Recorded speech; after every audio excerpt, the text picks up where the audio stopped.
Hello viewers, उम्मीद है कि आप सब खैरियत से होंगे। आज का जो हमारा टॉपिक है वो है जी हिस्ट्री ऑफ टेक्सोनमी। टेक्सोनमी के 6 पीरियड जो हैं उसकी हिस्ट्री के। सबसे पहले हम देखते हैं टेक्सोनमी के हैं। टेक्सोनमी कहते हैं क्लासिफिकेशन को, किसी भी चीज़ को उसको क्लासिफाई करना। टेक्सा मीन ग्रुप्स, यानी कि किसी भी चीज़ को ग्रुप्स की फॉर्म में करना। यानी कि टेक्सोनमी बेसिकली वो चीज़ है कि जो ऑर्गेनिज्म को उनकी सिमिलैरिटीज़ के ऊपर उनको एक ग्रुप में एक जगह जमा करना, उनकी सिमिलैरिटीज़ के मुताबिक। इसकी क्लासिफिकेशन के 6 पीरियड आ जाते हैं कि हर दौर, जैसे जैसे दौर गुजरता गया उस हिसाब से इसकी जो ऑर्गेनिज्म थे वो डिस्कवर भी होते गए, उनको नाम भी दिए गए और उनको किस किस तरह ग्रुप में रखा गया। सबसे पहले हम देख लेते हैं इसका पहला group. First period the study of local fauna. पहला जो इसका पीरियड है वो है जी the study of local fauna. इसमें क्या है जी, natives of even the most primitive tribe has remained excellent naturalists. They have specific names for local trees, mammals, birds, fishes and more prominent और एडिबल इनवर्टिब्रेट्स। कहते हैं कि जो पहले के लोग थे वो तो ज़्यादातर रहते ही इन नेचर में थे, नेचुरल चीज़ों में उनको ज़्यादा, हमसे ज़्यादा उन्हें पहचान थी। इस वजह से वो जो थे वो उनके लोकल नाम, जो उनके मशहूर नाम थे जगह पर, वही नाम यूज़ करते थे ट्रीज़, मैमल्स, बर्ड्स, फिशेस के, जो कि बहुत प्रोमिनेंट थे। And they differentiate some organism according to their specific character. और वो इनसे डिफ्रेंशिएट करते थे अकॉर्डिंग टू स्पेसिफिक करेक्टर, जो उनमें कुछ ख़ास करेक्टर होते थे हर किसी में, उस हिसाब से उनके अलग करते थे। इसकी एग्जांपल में देख लेते हैं। Snakes which have poison are placed in poisonous snakes. यानी कि कहते हैं कि जो स्नैक्स जिनमें पॉइजन होगा उन्हें वो किस ग्रुप में रखेंगे, पॉइजनस स्नैक्स के ग्रुप में। वो इस तरह उनको डिफ्रेंशिएट करते थे। The organism have backbone are placed in invertebrates. और इन वर्टिब्रेट्स यानी कि जो जिनमें बैकबोन होगी ऑर्गेनिज्म वो वर्टिब्रेट्स में आ जाएंगे, और जिनमें नहीं होगी उनको वो इनवर्टिब्रेट में रख देंगे। इसके बाद अरिस्टोटल आया। अरिस्टोटल ने क्या कहा, 384 टू 322 BC, ये इसका जो दौर था, was very very famous of that time, उस वक्त बहुत मशहूर था। And was also called as father of biology, और इसी वजह से ये फादर ऑफ बायोलॉजी भी कहलाता था। ही सेड दैट एनिमल्स में be characterized according to their way of living. यानी कि जो उसने कहा था कि हम इसको कैसे करेक्टराइज, यानी कि किस तरह क्लासिफाई कर सकते हैं, उनके कौन से करेक्टर्स पर, जो उसने पहला दिया था वे ऑफ लिविंग जो उनका है, हैबिटेट के हिसाब से, एंड देयर बॉडी पार्ट्स, और उनके जो बॉडी पार्ट्स हैं उनके हिसाब से हम इनको ग्रुप्स में कर सकते हैं। इसने क्या एग्जांपल दी थी, इसने एग्जांपल दी थी टेरिगोट्स और एप टेरिगोट्स। टेरिगोट्स कौन से हैं, हैविंग फ्लाइंग पार्ट्स, यानी कि वो बर्ड्स आ जाते हैं जिसमें जिनमें फ्लाइंग एबिलिटी होगी या फ्लाइंग पार्ट्स उनमें मौजूद होंगे। ए टेरिगोट डोंट हैव फ्लाइंग पार्ट्स, यानी कि वो बर्ड्स जिनमें फ्लाइंग पार्ट्स होंगे या फिर नहीं होंगे, या फिर वो उनके हों तब भी वो उड़ ना सकते हो, वो उसमें इस ग्रुप में इसने इस तरह उनको क्लासिफाई किया था। After Aristotle it was John Ray. Aristotle के बाद जॉन रे 1705 में जो था, वो derived a higher classification and one of the famous pre Linnaeus coworker. यानी कि जो आफ्टर एरिस्टोटल के बाद जो जॉन रे आया था उसने इसके ऊपर काम किया, और उसने एक हायर क्लासिफिकेशन, इससे ज़्यादा हायर यानी कि नई फॉर्म में उसने क्लासिफाई इनकी क्लासिफिकेशन की। और लीनियस से पहले का जो इसका काम था वो आ जाता है। लीनियस का आगे काम हम देख लेते हैं। जो सेकंड पीरियड है वो आ जाता है लीनियस का। Second period Linnaeus and his contemporaries, यानी लीनियस और जो उसके साथी थे। Carolus Linnaeus 1707 to 1778 was a Swedish naturalist। 1707 से 1778 तक इसका जो पीरियड था, और ये एक स्वीडिश नेचुरलिस्ट था। Also called father of taxonomy, और इसका काम ऐसा था कि उस वजह से इसे फादर ऑफ टेक्सोनमी यानी क्लासिफिकेशन का फादर कहते हैं, कि इसने मेनली जो है ग्रुप्स की जो इसने जो बेस दी थी उसी के बिना पर आगे जो शुरू हुआ था इसकी क्लासिफिकेशन अभी तक है। During this period he introduce binomial nomenclature. इस पीरियड में इसने बायोनॉमियल नोमेनक्लेचर दिया था। Method in his book Systema Naturae, अपनी बुक में सिस्टीमा नेचर में। बायोनॉमियल नोमेनक्लेचर कौन सा है जी? बायोनॉमियल नोमेनक्लेचर यानी कि टू नेमिंग सिस्टम, यानी कि लोकल नेम जो हैं वो हैं, पर इसने कहा था कि दो नाम स्पेसिफिक रख दिए जाएं जो हर जगह पर उसके एक साइंटिफिक नाम हो, जो अभी तक जिसको हम साइंटिफिक नेम कहते हैं। लोकल नेम कोई भी हो सकता है, पर इसने कहा था दो नाम जो उसके होंगे, जिसमें एक उसका स्पीशी का नेम आ जाता है और दूसरा उसका जीनस का नेम आ जाता है। The work of Linnaeus become the foundation. The work of Linnaeus become the foundation of modern synthetic theory. और इसका वर्क बना था आगे फाउंडेशन, आगे क्लासिफिकेशन जो हुई थी उसकी ये फाउंडेशन बनागा, जो कि मॉडर्न सिंथेटिक थ्योरी है। इसके बाद हम देख लेते हैं थर्ड पीरियड। थर्ड पीरियड किसका है जी? थर्ड पीरियड आ जाता है the empirical approach. Empirical approach देखते हैं जी। During this period taxonomist differentiate the groups empirically, यानी कि जो टेक्सोनमिस्ट थे उन्होंने ग्रुप्स को यानी कि डिफ्रेंशिएट इन ग्रुप्स को किया सिंपल फॉर्म में, based on the totality of character, यानी कि जो करेक्टर उनमें टोटल थे। During this period local naturalist wars replaced by specialist. जो लोकल नेचुरलिस्ट थे जो काम करते थे लेकिन बहुत ज़्यादा उस तरह नहीं करते थे, उनका जो मखसूस काम बन गया वो स्पेशलिस्ट उसी में ही काम में लग गए, यानी कि उन्होंने मखसूस वही काम करने लग गए इसकी टेक्सानमी में। वो studied birds reptiles mollusc similar specific group, यानी कि उनका स्पेशलिस्ट का काम ही बन गया था, वो बर्ड्स की उन्होंने स्टडी की, रेप्टाइल्स की, मोलस्क को की, सिमिलर स्पेसिफिक ग्रुप को। They study the correlation of factor, उन्होंने उनके दरमियान जो रिलेशन थे उनको स्टडी किया, and total relation of the animal, और उसका मुकम्मल जो रिलेशन दूसरे एनिमल से था, आपस के एनिमल में था कि किस तरह वो किस किस में आ जाते हैं, उनके सारे करेक्टर उन्होंने स्टडी किए। The empiricist also considered the evolution of gaps, यानी कि उन्होंने एवोल्यूशन को भी कंसिडर किया, एंड टेक्सार ग्रुप्स, और जो उसके टेक्सार ग्रुप्स में उन्होंने एवोल्यूशन को भी कंसिडर किया। They supported the arrangement of categories on the basis of their similarities, यानी कि जो उन्होंने अरेंजमेंट की थी on the basis of similarities पर, उसको इन्होंने सपोर्ट किया था।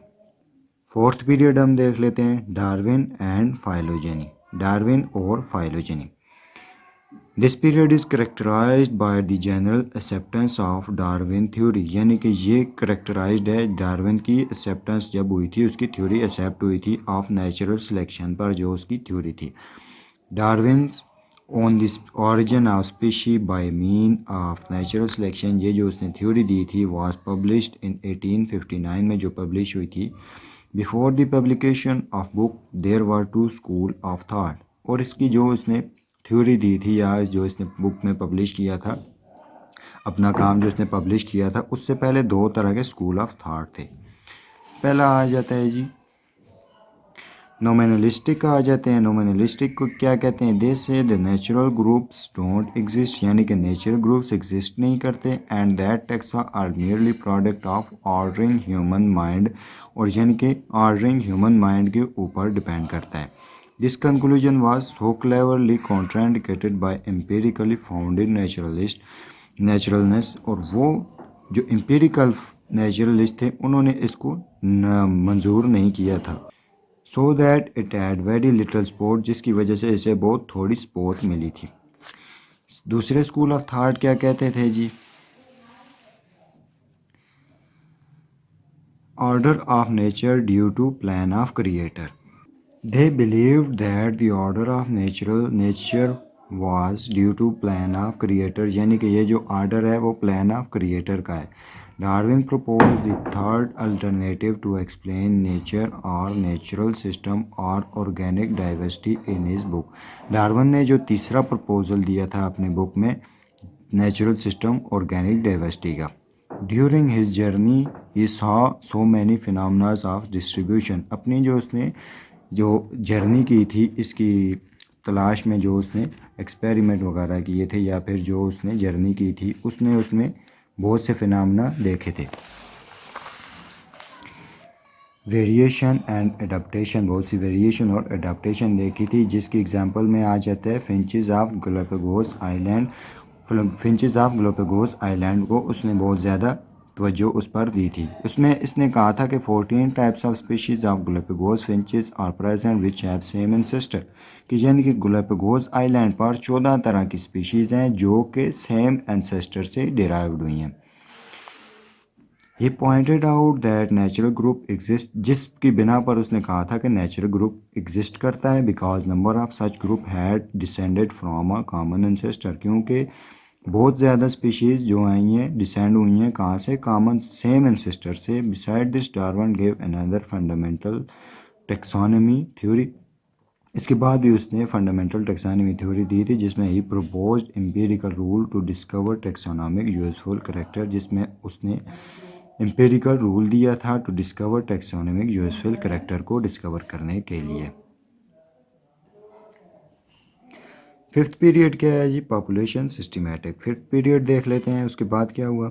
This period is characterized by the study of evolution, इस पीरियड में एवोल्यूशन की स्टडी हुई विद इन स्पीशीज़ में, instead of the study of evolution of the higher categories, इसके बरक्स के जो स्टडी पहले हो रही थी हायर कैटेगरीज के, यानी कि स्पीशीज़ में एवोल्यूशन की स्टडी हुई। The topological concept of species was totally abundant, यानी कि जो कंसेप्ट था ये अबंडेंट तर्क कर दिया। It is replaced by polytypic concept, यानी पॉलीटाइपिक कंसेप्ट को इसको निस्बत रिप्लेस कर दिया गया। इसके बाद फिशर 1930, फिशर साइंटिस्ट ने 1930 में demonstrate that even a very small selective advantage of new gene combination would cause a genetic transformation of population, यानी कि जो स्टडी हो रही थी उसमें फिशर ने जो अपना काम किया था उसने ये फाउंड किया था कि अगर थोड़ा सा चेंज हम न्यू जीन अगर किसी भी पॉपुलेशन यानी कि किसी भी पॉपुलेशन के ऑर्गेनिज्म के ऊपर अगर हम उसमें चेंज लाएं तो वो थोड़े ही अरसे बाद पूरी पॉपुलेशन में ट्रांसफॉर्म हो जाएगा या उसमें चेंज ले आएगा। इसके बाद Goldschmidt, Sumner and Dobzhansky combined taxonomy and genetics together and initiated the growth of new branch। इसके बाद इन तीनों ने टेक्सोनॉमी और जेनेटिक्स को टुगेदर कंबाइन किया और एक नई ब्रांच बनाई of biology called population genetics, biology जिसे पॉपुलेशन जेनेटिक्स कहते हैं। This type of thinking of geneticist force taxonomist to give up their Lamarckian thinking and force them to consider the significance of long known small variation of mutation, यानी कि ये जो thinking थी genetics की उसने taxonomist को force किया to give up there लेमार्किनिज्म, यानी कि जो लेमार्कियन थिंकिंग थी उसको गिव अप करने पर फोर्स किया and force them to consider the significance, और उन्हें ये कंसीडर करने पर फोर्स किया लॉन्ग नॉन स्मॉल वेरिएशन, यानी कि जो वेरिएशन और म्यूटेशन लॉन्ग नॉन स्मॉल में होती है। इसके बाद शुरू हो जाता है जी लास्ट पीरियड या सिक्स जो आ जाता है recent current trend. This period belong to modern time, ये बिलोंग करता है मॉडर्न टाइम या फिर जो आजकल चल रहा है वो सिक्स पीरियड में आ जाता है। Following kinds of significant development occur during this period, इस पीरियड के दौरान following kinds of significance development occur हुई है, जिसमें हम पहला देख लेते हैं जी renewed examination of whole theory of taxonomic classification, यानी कि दोबारा एग्जामिनेशन हुई है whole theory of taxonomic classification की, या फिर हम इसकी क्लासिफिकेशन की टेक्सोनॉमिक क्लासिफिकेशन की अब हम कर सकते हैं दोबारा से। The use of electronic computer and associated device, यानी कि यूज़ ऑफ इलेक्ट्रॉनिक कंप्यूटर और एसोसिएटेड डिवाइसेस भी यूज़ हुई हैं। Introduction of latest biochemical and molecular biological techniques to understand the phylogeny of organism, यानी कि जो बायोकेमिकल मॉलिक्यूलर टेक्निक्स हैं उनको हम यूज़ करके फाइलोजेनी ऑफ ऑर्गेनिजम्स को अंडरस्टैंड कर सकते हैं as a basis for understanding of evolution of macro molecule, जो कि बेसिस है किसी भी एवोल्यूशन ऑफ मैक्रो मॉलिक्यूल को अंडरस्टैंड करने के लिए, यानी कि कौन बेसिस है, फाइलोजेनी ऑफ ऑर्गेनिज्म बेस है किसको, मैक्रो मॉलिक्यूल के एवोल्यूशन को, वो किस तरह एवोल्यूट हुआ, और ये किस तरह आसान हो सकता है, जो लेटेस्ट बायोकेमिकल और मॉलिक्यूलर बायोलॉजिकल टेक्निक्स हैं।